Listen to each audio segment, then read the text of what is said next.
तो कैसे हो आप लोग। आशा करती हूँ आप सब ठीक होंगे। निधि चैनल में आप सबका स्वागत है। और आज मैं आपको विशाख कृष्ण गणेश चतुर्थी व्रत कथा सुनाऊंगी। धर्मकेतु नामक ब्राह्मण की कथा। कथा को पूरा सुने और बीच में बिल्कुल ना छोड़े। और इस व्रत का बहुत ज़्यादा महत्व है, तो हमें ये व्रत अवश्य करना चाहिए। अगर हम व्रत नहीं करते तो कथा अवश्य सुननी चाहिए। कथा प्रारंभ करते हैं। पार्वती जी ने पूछा, वैशाख महीने के कृष्ण पक्ष की जो संकटा नामक चतुर्थी कही गई है, उस दिन किस गणेश का किस विधि से पूजन करना चाहिए और उस दिन भोजन में क्या ग्रहण करना चाहिए। गणेश जी ने उत्तर दिया, हे माता, वैशाख कृष्ण चतुर्थी के दिन व्रत करना चाहिए और उस दिन वक्रतुंड नामक गणेश की पूजा करके भोजन में कमलगट्टे का हलवा लेना चाहिए। हे जननी, द्वापर युग में राजा युधिष्ठिर ने इस प्रश्न को पूछा था और उसके उत्तर में जो कुछ भगवान कृष्ण ने कहा था, मैं उसी इतिहास का वर्णन करता हूँ। आप श्रद्धा युक्त होकर सुने।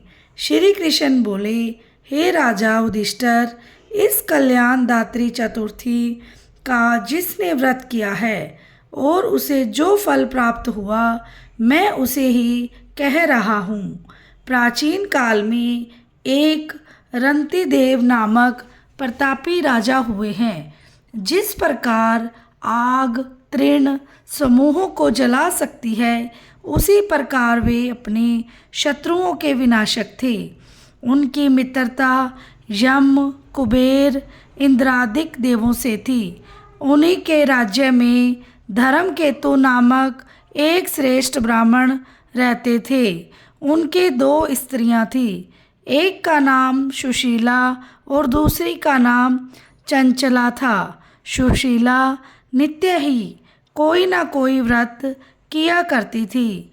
फलत अपने शरीर को दुर्बल बना डाला था। इसके विपरीत चंचला कभी भी कोई व्रत उपवास आदि ना करके भरपेट भोजन करती थी।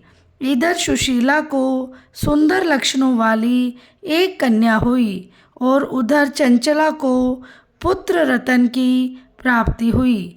यह देखकर चंचला बारंबार सुशीला को ताना देने लगी, अरे सुशीला, तूने इतना व्रत उपवास करके शरीर को जर्जर बना डाला, फिर भी एक कृशकाया कन्या को जन्म दिया। मुझे देख, मैं कभी व्रत आदि के चक्कर में न पड़कर हष्ट पुष्ट बनी हुई हूँ और वैसे ही बालक को भी उत्पन्न किया है। अपनी सोच का व्यंग्य बाण सुशीला के हृदय में चुभने लगा। वह पतिव्रता विधिवत गणेश जी की उपासना करने लगी।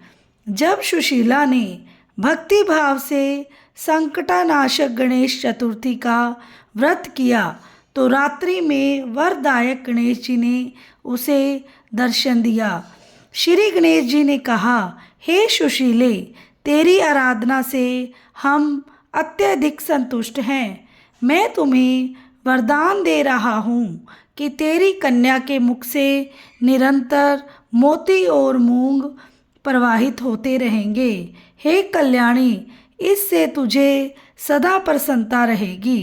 हे सुशीले, तुझे वेद शास्त्र वेता एक पुत्र भी उत्पन्न होगा। इस प्रकार का वरदान देकर गणेश जी वहीं अंतर्ध्यान हो गए। वरदान प्राप्ति के फलस्वरूप उस कन्या के मुंह से सदैव मोती और मूंगा झड़ने लगे। कुछ दिनों के बाद सुशीला को एक पुत्र उत्पन्न हुआ। तदंतर धर्मकेतु स्वर्गगामी हो गया। उसकी मृत्यु के अनंतर चंचला घर का सारा धन लेकर दूसरे घर में जाकर रहने लगी, परंतु सुशीला पति गृह में रहकर ही पुत्र और पुत्री का पालन पोषण करने लगी। उस कन्या के मुंह से मोती मूंगा गिरने के फलस्वरूप सुशीला के पास अल्प समय में ही बहुत सा धन एकत्रित हो गया। इस कारण चंचला उससे ईर्ष्या करने लगी। एक दिन हत्या करने के उद्देश्य से चंचला ने सुशीला की कन्या को कुएं में ढकेल दिया। उस कुएं में गणेश जी ने उसकी रक्षा की और वह बालिका सकुशल अपनी माता के पास लौट आई। उस बालिका को जीवित देखकर चंचला का मन उद्विग्न हो गया उठा। वह सोचने लगी कि जिसकी रक्षा ईश्वर करता है उसे कौन मार सकता है। इधर सुशीला अपनी पुत्री को पुनः प्राप्त कर प्रसन्न हो गई। पुत्री को छाती से लगाकर उसने कहा, श्री गणेश जी ने तुझे पुनः जीवन दिया है। अनाथों के नाथ गणेश जी ही हैं। चंचला आकर उसके पैरों में नतमस्तक हो गई। उसे देखकर सुशीला जी के आश्चर्य का ठिकाना न रहा। चंचला हाथ जोड़कर कहने लगी, हे बहन सुशीले, मैं बहुत ही पापीन और दुष्टा हूँ। आप मेरे अपराधों को क्षमा कीजिए। आप दयावती हैं। आपने दोनों कुलों का उद्धार कर दिया। जिसका रक्षक देवता होता है उसका मानव क्या बिगाड़ सकता है।